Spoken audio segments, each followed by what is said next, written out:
Hello, everyone, and welcome to today's call on Israel's fourth wave of coronavirus. This call is co-sponsored by the Interagency Task Force on Israeli-Arab Issues and the Jewish Council for Public Affairs. My name is Liron Shoham. I'm Executive Director of the Interagency Task Force on Israeli-Arab Issues. We are very grateful to have with us Israel's Coronavirus Commissioner, Dr. Salman Zarka, and the head of the Ministry of Health's Efforts on Arab Society, Aiman Saif. Behind the scenes, we are joined by task force professional staff, Ilan Amit, Erica Shaps, and Samer Ajabo Masawa, who will be helping to field questions in the Q&A that we may not be able to get to on this call, meaning please feel free to ask your questions and put them in the Q&A throughout the call. Dr. Zarka will be with us at the beginning of the call for about 30 minutes, after which she has to go into an emergency meeting. We will remain for additional discussion and more detail into Arab society with Aiman Saif. I will open with about a minute and a half of framing, and then we'll jump right in. Dr. Zarka, Aiman Saif, it is a very, very busy time for both of you, and we're so grateful to have you here. So Israel is at the peak of a fourth wave of the pandemic, hitting 11,000 new cases today. Having led the world in vaccinations, this fourth wave has shown that while vaccines are key to preventing spread and serious illness, their efficacy also wanes over time. Israel has now administered a booster to more than 2 million Israelis, with everyone over 12 years old now eligible for a third shot. But Israel is a diverse country, socially and economically, and one of the challenges of this pandemic has been to adapt and implement efforts to reach different communities. Arab citizens of Israel, nearly 21% of the population, live mostly in the northern and southern peripheries and are by far the most economically disadvantaged, with 3 times the poverty rates as the general population. Arab localities and public schools are also generally weaker, with fewer resources and professional capacities to enforce measures. Dr. Zarka, thank you so much for being here. As an epidemiologist, you have a career-long experience in addressing public health needs in Israel's peripheries. You yourself come from the Arabic-speaking Druze community in the north of Israel and currently head the Ziv Medical Center in the northern city of Tzfat. What are the main gaps affecting COVID Arabs in Arab society? How do they compare to those in the general population? And how do they affect policymaking for the country as a whole? Can you please tell us about your policy, your responsibilities right now, and how they relate to these issues? Thank you, Liron. Good evening. I'm okay with the voice. Okay. Good evening for all of you. It's 7 a.m. at Israel, p.m. at Israel, and with us is Mr. Aiman Saif, Masal Khair.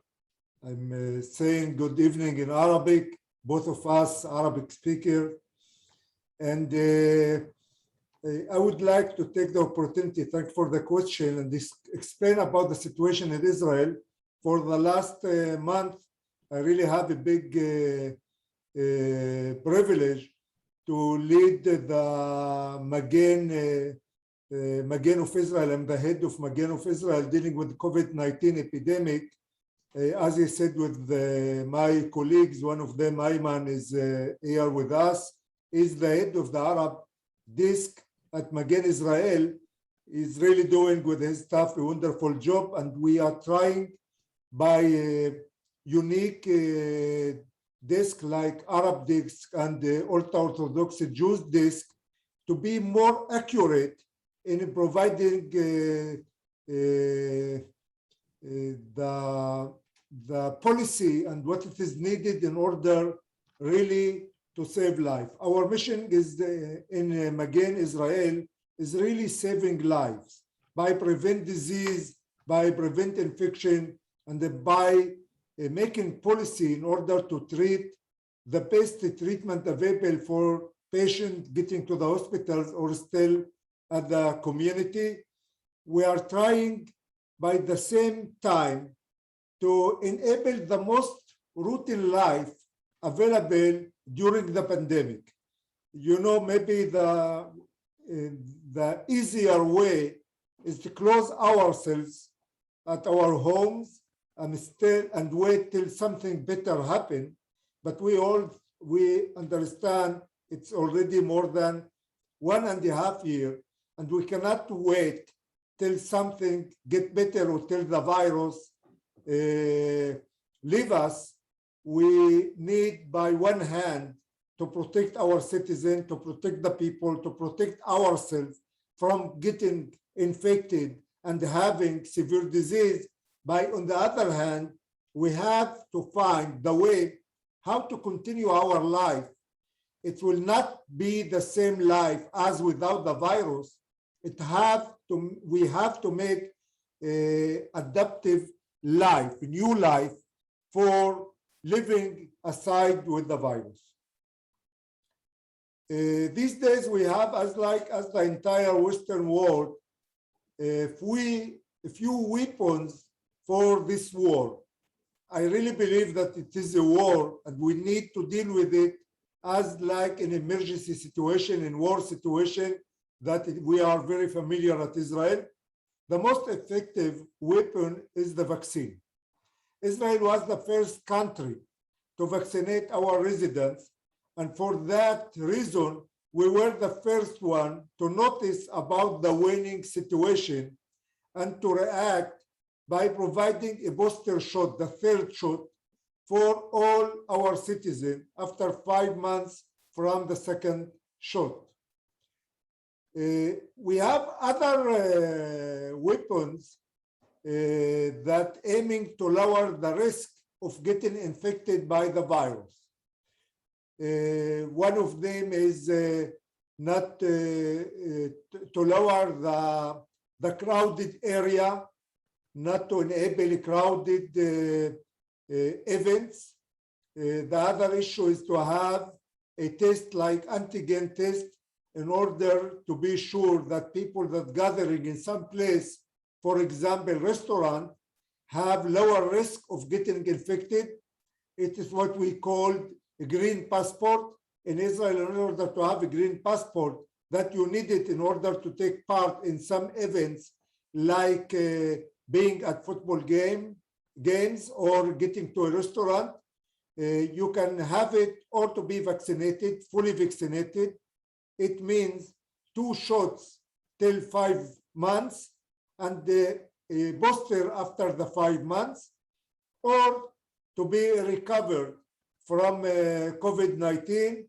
Or the third option is to get the places where it is available and to have antigen test. When you have a negative result, you can have a green passport for 24 hours. These days, a day before, yesterday, the General Director of Ministry of Health, Professor Nachman Ash, who used to be the head of Magen Israel till the last month, approved and decided that all the Israeli citizens and residents can have the third shot. So it is available for all the citizens, and today we have more than 2,100,000 people that already received the booster shot. Tomorrow it's September 1st, it's the time for school, and we decided at Israel to open schools tomorrow, but to try to lower the risk of getting infected. So we asked all the families to screen all the children until the age of 12, in some places until the age of 15, before getting back to school. They were provided with the antigen test that would be used at home today, and tomorrow every child with negative result can get back to the school. Who will have, unfortunately, positive result have to make a PCR test that is more accurate in order to be sure if it is positive, he had to stay home for the next 7 days. And if it is negative, he can join his friends at the school. Can I ask you, Professor Dr. Michael, about the schools? What about schools in red cities where there's high infection rates? There's specific requirements there. Is that correct? Yeah, because things change and we have more vaccinated people, so not unlike what happened a year before when the town were red, the school were closed. Now it is we can open the schools if you have at the same grade, at the same class, more than 70% of the children are vaccinated. It is really relevant to school above the age of 12 or 13 till the age of 18. Children less than that age can go to school. We ask schools to try, or the managers of school to try teaching in the open space and not in the closed classrooms. So although these towns, these cities can open the schools tomorrow, in order also to encourage them to be vaccinated, the Prime Minister decided that all the children that have already only one shot can be part of this 70% for the next month. It will not be relevant at October. It's another way to push people, to push children and their families to get the vaccines before getting to the school. So schools in red cities that have 70% vaccination rates among students can still open, and you're saying that the lower grades can go regardless?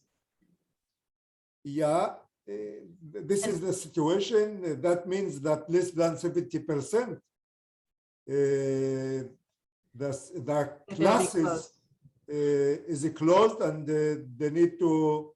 And how many? There's what are the Arab cities? How many make up a large percentage of the red towns and cities? Is that correct? Unfortunately, yes, but it seems that what is going in the Arab society in Israel, it's take more time till you have more sick people there, a higher incidence of the disease, and then also the reaction of this society take more time till more people get vaccinated. As I said, Aiman and his staff is really doing a wonderful job with the municipalities in order to make more people get vaccinated, especially before open the school. Do you know, just before our meeting, I have some calls from different mayors, also at the Jewish society and at the Arab society, trying to find a situation, a solution, how to open tomorrow school, although they haven't 70%. And the same answer for all of them is try better, try harder tomorrow in order to open the school at September 2nd, when you have more than 70% of children vaccinated. Thank you. So, and I understand that some vaccinations are happening on the school site. Yeah, there is a decision in Israel. Really, it's not, it was the situation all the years at schools, children got collected with different agents, and we have somehow issues with the Ministry of Education about that. But I'm really happy for the result that at the school we can collect children, and we are prepared with a plan for those so first at the ultra-Orthodox society before they getting to Rosh Hashanah, and later during the next month, during September, where the Arab society will be at school without any vacation, so they can be collected in the next week and the other days of the month. Arab society was slower to take to the vaccination. It was slower on the vaccination curve. Now gaps in vaccinations are narrowing, but definitely for young people, it seems to be the rates of vaccination are lower in Arab society. What are some of the challenges of rolling out vaccinations for periphery and minority societies? I think it's maybe more complicated because the Arab society in Israel, it's really a very unique minority, mostly living at the periphery of Israel in small villages and towns. Part of them are the Bedouins and the Negev. And it's really very challengeable to reach out in this society. Some of them is for low socioeconomic status, and their municipality are mostly poor municipalities, and they need more support and more finance support in order to arrange their villages, their schools, their residents, in order to make more explanation for people reaching out. These people, not all of them are viewers of channel 12 or 13 or 11, what the Jewish people use, or the newspapers at Israel. So really it's a big challenge, and especially for that we have a separate desk with the head of Aiman in order to provide what it is needed for these villages and for this area. We really respect their tradition, our tradition, and their way of living. Mostly in this situation, there are big families that living together. What we used to do, to explain in the first wave, telling people to stay in the close family, that mostly is two parents with the two children, maybe a dog. It's not a situation with the Arab society, because mostly the Arab society is living in a big places with many children, 8 children, 6 children, mostly without dogs, in the small houses. And so this connection and the way of living, that they are more connected one with others, it make a big challenge in reducing the risk of infection, and in get into the society and trying to stop infection and to change pattern of life. You know, to say for Jewish people at Tel Aviv not to gather or not to go to wedding, it's easier to say that in 1,000 people living in a small village and everyone is connected with the other community. It's really very challengeable. So we are trying to do our best also to in some places to fight fake news about there's no virus and so other issues, that I'm really happy that it's less common these days at this facility, at these villages. But again, we need to find the best way, and this is really a big challenge for Aiman and for me, dealing with this society. How much has this pandemic and the need to communicate prevention measures and to create adapted policy from the government to local Arab communities, how much is this? Is there an opportunity in this? How much learning is happening? How much of within the government about developing a stronger interface with Arab society? You spoke about the messaging and the difficulty in messaging about prevention measures. Are there issues of trust there And are those being, what are your capacities for that to be overcome? And maybe in your last few minutes, how much of the challenges have to do with public health gaps, and is there an opportunity in this pandemic in developing policies for Arab society to identify and maybe close some public health gaps for Arab society in the future?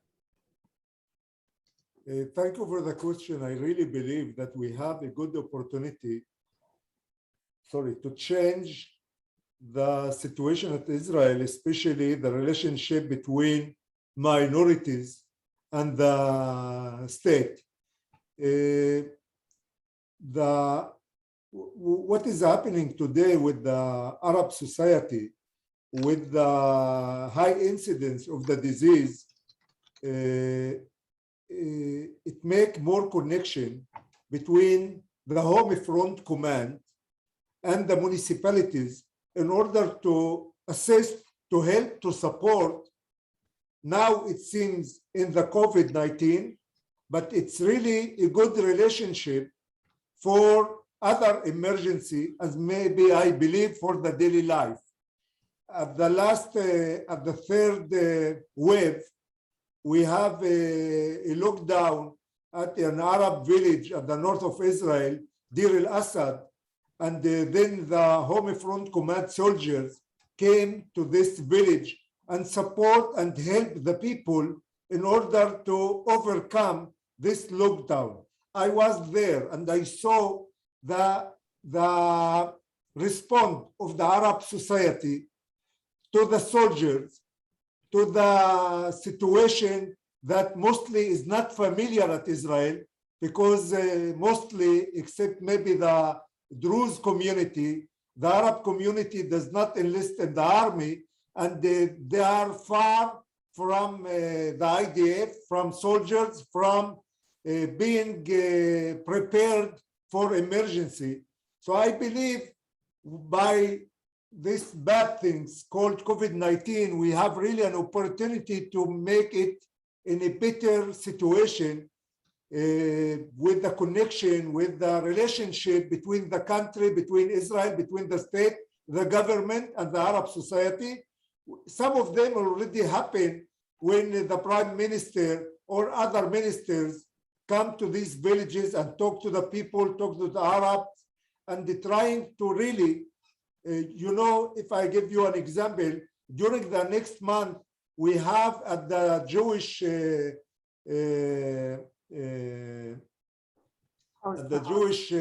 school, we have about 6 to 7 days of school because of the holidays.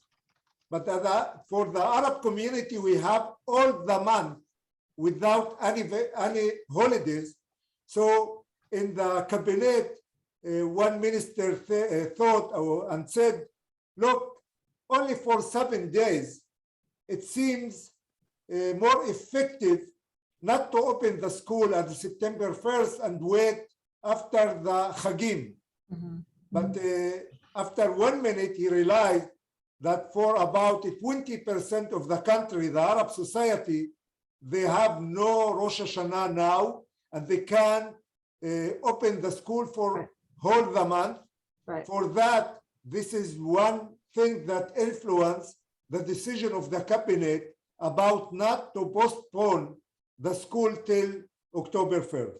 Do you think this would have been the case maybe a year ago, or you think this is a lesson? I know you have to go, Professor Zarka. Now, do you think this is something that has changed over the year and a half of the pandemic? Do you think that this kind of consideration at high levels of the fact that school needs to stay open for Arab society is something that would have happened a year and a half ago at the start of the pandemic, or does this say something about the internalization and awareness? I hope so, that lessons learned from the pandemic, the previous waves and this wave, we will take with us for our routine time and make Israel better and stronger.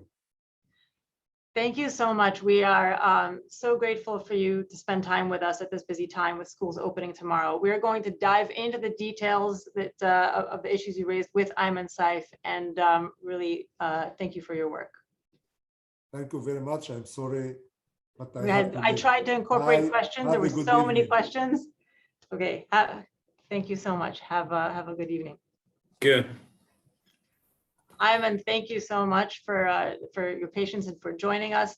There are so many questions. I think we just scratched the surface. Can you please start just with an overview about there were questions about what the traffic light system is. Maybe that we can go there as a starting point to give people an understanding of what we mean when we talk about red cities and why that's such an important determination in Arab society. Okay, so good evening, everybody, and I wanted to share with you like a presentation, PowerPoint there, but I'm not going to show that. I'm going to speak to you, without the PowerPoint presentation. First of all, I want to thank everyone about this meeting, and of course, Professor Zarka for joining us with this important meeting. I want to, before I talk about the traffic light and the stoplight, I want to give you like an overview about what's going on with the Arab society in terms of pandemic and vaccination rates, and to talk about the traffic lights. And I want to focus on the challenges and what are our actions at the Arab desk at Magan Israel, what we are doing, to manage this crisis. First of all, regarding the pandemic issue, I mean, we are today at the Arab society less than 10% of the daily infected people. I mean, there are more than 6,000 infected people in Israel, and we are about 600, infected people every day in the Arab community. And the major reason for this low rate is the low tests that we are doing in the Arab society. I mean, we are less than 10% also in the number of tests that the Arab society are doing. So if we would do more tests, I guess that we'll see more infected people also in the Arab society. There is a significant increase, in the positive tests in the Arab society, which means that there is much more disease in the Arab society than we see in the official rates. I can say that regarding the traffic lights, as you know, the traffic lights now is important only for the educational system. I mean, we are classifying the Israeli cities and villages, according to this traffic light, according to two major, indicators: the number of infected people on a daily level, and the increase, in this number, on a daily or a weekly level. And the positive tests, in each one of these cities and villages. And so you get results every day, which a city and village is classified as red, as orange, as yellow, or as green. Now, it is relevant today only to the educational system. And I will come back, to the education system later on. Because you're not talking about total lockdowns. You're talking about whether schools exactly, absolutely. We're not talking about lockdowns and not the other things. I mean, it is not similar. But how relevant is it for messaging and for compliance and receptivity? Is it an effective tool? We're getting a lot of questions about masks and receptivity to prevention. Whether it's the whether it's a traffic light system or others, is there? It's no different. It's makes no difference. No, there is no different. You have to wear mask. In all Israel, it doesn't matter if you are in a red city or yellow or orange. I'm asking if it like how much is the public aware if they're in a red city, and does it affect compliance? No, they're not aware. No, absolutely not. That's what I'm trying to explain. It's only relevant to the educational system, which schools can open, and Professor Zarka explained that. if you are in a red city, as example, you can open the educational system except the 8th grade until the 12th grade. If the percentage of people who get the vaccination are above 70%, you can continue, with the educational system. But if you're less than that, you are going to learn from distance. It's not that you are going to close, this classroom. You can continue to study, but learning from home, from distance. Okay, that's the major issue here. And now, today, we have about 10 Arab cities that are classified as red, which means that tomorrow, September the 1st, many of these of the schools in these cities are not going to come to the schools and to study regularly. So many of them are going to study, learning from distance. Again, mainly the classes of 8th grade until the 12th grade. There are much more Jewish cities, that are classified as red. I think that are more than 30 or even more red cities in Israel, or even 40 cities in Israel, and 10 out of them are classified as from the Arab society. These 10 cities, they were classified last week, okay, like last Wednesday. Today, we have 20, Arab cities that are classified as red, which means that next Sunday, in these 20 Arab red cities, the educational system, again, with these rules that I explained before, are not going, to continue to study, because of the vaccination rate in these classes. Now, I want to tell you, like a few data. It's very important, about the vaccination rate in the Arab society, because everybody's talking about that the Arab society is not getting vaccinated. It's not true. Okay, the data and the facts are that over 81% of the Arab population above the ages of 50, they got the first and the second shot. Okay. Between the ages 16 and 50, over 70%, they got the first shot and the second shot. Our major challenge is at the ages of 12 until 15. There we are about 30% only, which is also relevant and important for the educational system. Because again, if you are less than 70% and you are red, you can't start, the vaccination. Now, the third shot, again, in the Arab community, we started very, very low. And today we are talking about over 40% of the people in the Arab society, they got the third shot. Now, there are two major, components here. We had this experience also in the first wave, second wave, and third wave. We are starting late, with the vaccination in the Arab community. Why? Two reasons. First of all, the accessibility, to the vaccinations in the Arab community is very low at the beginning. We don't have enough vaccination stations.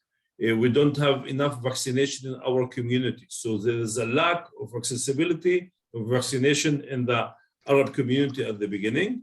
And the second thing is the awareness, the low awareness of the people, regarding, the importance of the vaccination. And there's also a lot of fake news, around this issue. So what we are doing at the Arab Desk, what we have done, of course, together with all our partners, we increased significantly the vaccination station in the Arab community. And we invested a lot, in campaigns and promotions and increasing the awareness. By the way, we have great doctors and nurses from the Arab community, and they are a significant, partner, in this issue. And when you increase the accessibility of the vaccination to the Arab society, and you do an adaptive, promotion and campaigns using the medical, stuff that we have, So we see that we are increasing in the vaccination rate. By the way, in the last 10 days, we succeeded to double, the vaccination rate of the people 12 until 15. We were about 18%, and today we are talking about more than 30% of these groups, who get the vaccination. And the increases through campaigns, messaging, and access. Exactly, and and personal, attention. I mean, you have to call the people, mainly through the doctors and nurses, and to explain to them, why it is important to come to get the vaccination, and it's working. By the way, Leron, we have also to talk about the fact that there's a difference, between the Arab society. I mean, we have the Arab society in the southern part of Israel, the Bedouin society. We have much more challenges there. You're reading my mind. Yes. To convince them, to get the vaccination. And by the way, the vaccination rate among the Bedouin community are lower than the average of the Arab society. And also I'm dealing with East Jerusalem. With East Jerusalem, it is other challenges, the mistrust between the population in East Jerusalem to the government and to the state and to the whole, operation system is very, very low. So we have also to deal with this kind of challenges. So the messaging has proven to work, albeit slowly, in narrowing vaccination gaps for certain populations. Has it proven effective in the important population groups like in the Negev Bedouin Negev and in East Jerusalem? That's one question. And then getting back to the education system, because this is so vital, you're saying that double the number of schools are now in red cities. Young people are not getting vaccinated anywhere near 70%. There's a whole bunch of orange cities that may be in line to become red cities next. And Arab schools didn't have a great experience with virtual learning over the last year. What are if so many schools closed, what are the options for capturing these young students who are going to be losing another year of their education? So regarding the first question, I mean, regarding the Bedouin and East Jerusalem, and we are trying really, to do a lot of efforts, to improve the situation of the Bedouin in the Negev, with a limited success, I have to say, because the challenge. What are the challenges there? The major challenges are that the fake news. That is very, very strong, among the Bedouin community. We have, to reach each one, of the Bedouin community and to talk to them, to convince them, to do the vaccination. And it's really difficult. What capacity, how does that, can you walk us, what does that actually look like? How does that happen? I mean, you're sitting in the Ministry of Health, and how do you? What we are trying to do, we are, of course, we are cooperating with the mayors, with the, with the Bedouin mayors, in the southern part, with the NGOs. They are, significant NGOs in the southern part of in the Bedouin community. Again, the doctors and the nurses, we are telling them, to call, these people and to talk to them and to convince them, together. This is the best way, by the way, to convince people, to get the vaccination through, through a call from a doctor, from a nurses, to convince the people to come. There is an improvement, and I can't say that, the situation is worse, but there's an improvement, but it's a slow and limited, improvement in the situation of the Bedouin. By the way, the situation in the eastern, in East Jerusalem is a little bit better, okay, because a lot of people from East Jerusalem, they are working also in the west side of Jerusalem, a lot of young people. So that's why, the employers are asking the people, if you want to continue to work, like a restaurant or whatever, so you have to be vaccinated. So that was an incentive, to the people to get the vaccination. So we saw an improvement, in these things. Now, regarding the educational system, I mean, we worked very, very hard the last month, with the local authorities to convince them that they have to work hard to increase the rate of people who get vaccination, mainly at the ages of 12 until 15. And as I mentioned before, we started with very low, a rate in the 12 and 15, but we increased, the vaccinations stations, in the Arab community, in the villages and municipalities. The mayors, some of them, not all of them, there are some people who were very responsible and, they did a great job and they succeeded to increase that. Our major target is that at the ages of 12 until 15, to achieve, the percentage of 70%. And if we achieve that, it doesn't matter, if you are red city or village or not, because if you have the 70% rate of vaccination, so you can continue with the educational system. And today we have even a program, to bring vaccination to the schools.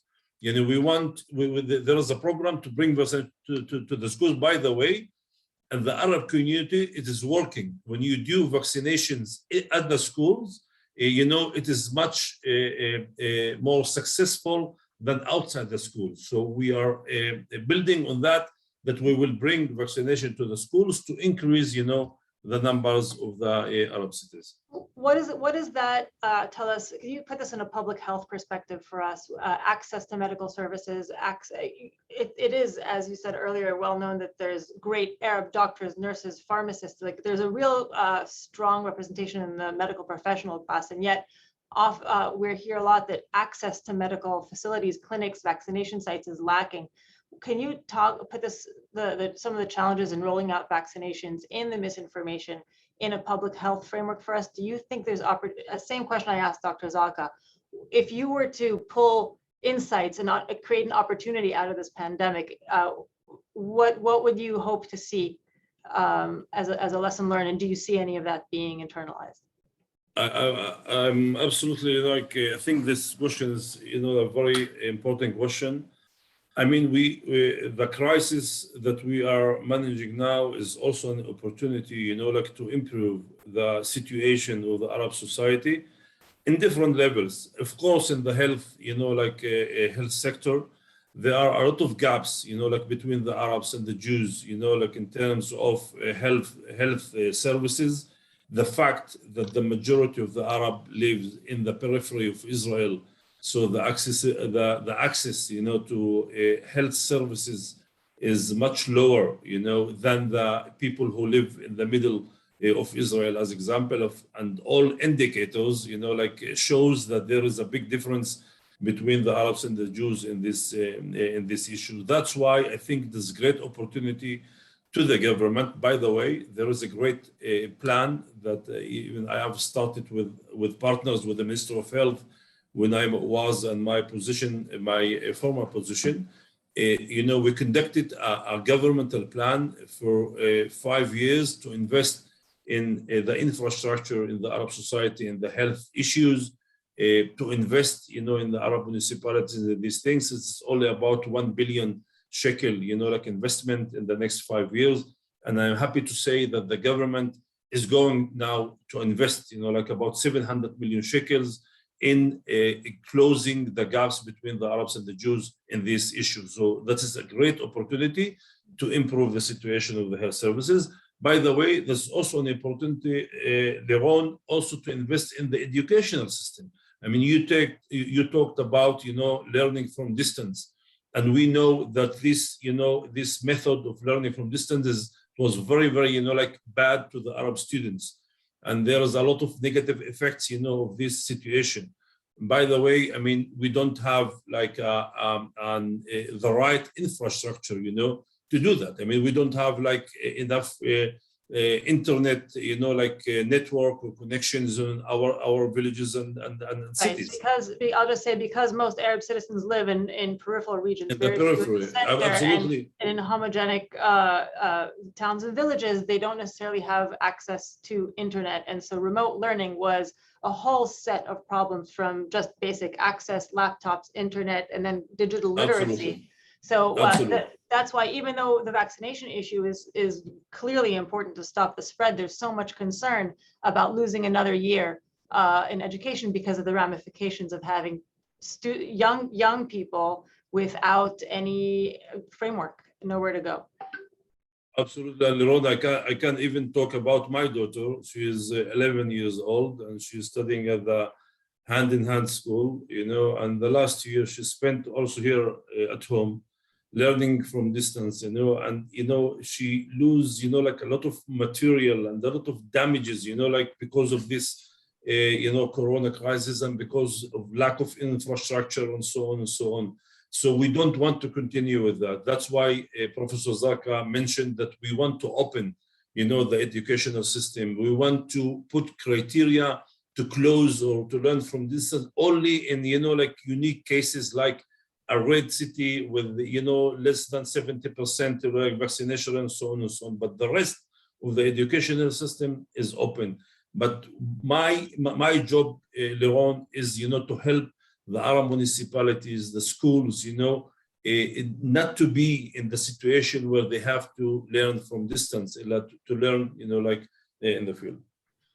What is the role of civil society organizations, youth movements, volunteers in trying to bridge these gaps? Because clearly the government is not positioned to do it all. They're relying a lot on the developing a local interface to reach the homes, the individuals. Can you talk a little bit about the role of the civil sector in helping to implement a response? Absolutely. I think, we proved that, like in the first wave where we had a great cooperation between the NGOs and and the local authorities and the government, and it worked very, very well. I mean, we had in the first wave, as if you remember, we had, the situation room with the Galil Society and with the Arab Mayors Committee. So this is a civil society established situation room that helped to coordinate a response. Absolutely. I mean, the added value like of this kind of of this system is that they are very close to the field. They're very close to the needs, of the people, of the authorities, and so on and so on. And they concentrated, these needs. And, in a very professional way, they, transferred these needs to the government. And of course, we worked at the government, to bring these needs. So the cooperation between government, local authorities, NGOs is critical, to succeed, to manage this crisis, in a successful way. And we have to improve that, Liron. It is not there yet. The situation room now of the Galil Society is not there. It's not operating, as example, So what we are saying is there's a need to open again the situation room to get organized on a local level, and so we can use that, we can manage the crisis in a better way if we had such a cooperation. As you know, some would say this is the government's job. Why do you need the civil layer in the middle? Can you just articulate what again, like how that's helpful? And because we're running out of time, I also want to say there's questions about the difference between morbidity and mortality between the Arabs, non-Arabs, and Bedouin, fully vaccinated Arabs, non-Arabs, and Bedouin. If there's some indication of the question is, what is the difference in morbidity and mortality between fully vaccinated Arabs, non-Arabs, and Bedouin? If you have that data accessible to you, if not, we'll try to find it. Okay. I mean, regarding the first question, I mean, regarding the government and the NGOs, and I mean, we as Magen Israel, as the Minister of Health, we can't, like reach each city and village and so on. Okay. So the NGOs, they are there. They are on a local level. So a cooperation between the government, local authorities, and NGOs is critical, as I mentioned before. Now, regarding the second question, if I understand the question, is the differences between what the Bedouins and the general Arab society, or what? So what is the difference in? So I guess is there a difference in infection rates among the fully vaccinated, if you look at it by ethnicity, Bedouin, Arab, and non-Arab. If you're fully vaccinated, do you? How? If what? Also, like people who are get the vaccinations, after 5 months, you can be also infected. I mean, that's why we need the third shot. Okay, so there's a difference again between the Arab Bedouin society and the general Arab society. They are less vaccinated in the Bedouin community, so they are. But by the way, we don't see like an increase in the infected people in the Bedouin community, by the way. But also I have to say that there are almost no tests, in the Bedouin community. But despite that, I mean, you think that you can see that in critical, illness among the Bedouins. So, but also we don't see that. But there is differences, between Bedouins and Arab general community in terms of vaccination rates, as I mentioned before. Do you expect to be able to reach the 70% vaccination rates among young people, and in what time frame?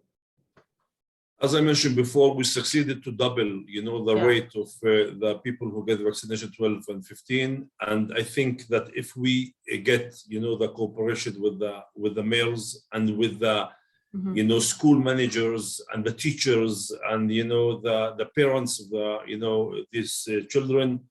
And that's what we are now focusing on.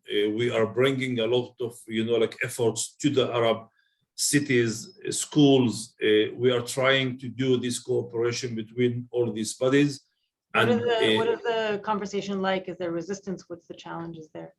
Yeah, I mean, we had focus groups. We talked with the young people, asking them, why you are not getting vaccinated. And they said that the discourse of us, of the government, of the Minister of Health, is not talking to us. It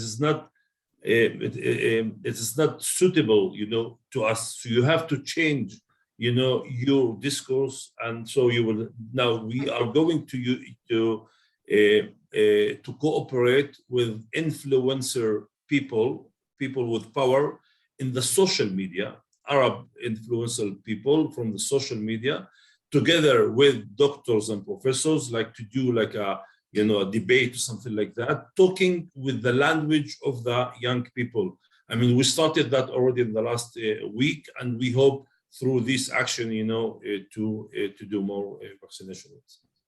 So we have just maybe 2.5 minutes left. What do you want to leave us with when we look at Israel and look at the vaccination rates and look at the fourth wave and Delta, when it comes to Arab society? What should we remember? Which should we think about? What are further actions that people? I think that, three major things, okay? I mean, the situation in the Arab community today in terms of vaccination rate is improving. I mean, we are, there is vaccination, in each one of the cities and villages. We have to work more about the awareness and to fight against the fake news in the Arab community. We are trying to help in budgets. The Arab municipalities, as you know, they are weak municipalities. They need budgets. They need manpower, to help them on a local level, to run the crisis. And the third thing is, the NGOs. Yes, we need the NGOs. We need to help the NGOs to be more active, in the field, to bring and to convince and to talk to the people, to convince them to get the vaccination. So if we do all these three, actions, I think that the situation will improve in the Arab community. Thank you very much. For anyone who wants to follow up with more specific questions that we weren't able to get to, please reach out to us at iataskforce.org on the contact us link. We'll be happy to try to get specific resources, answers to questions that we were not able to address here. I know it is, again, a very busy time and it's late for you. So Aiman, thank you so much for delving into these details. We wish you and Arab society in Israel all all good health and the best of luck. Thank you very much, Doron. Thank you. Thank you.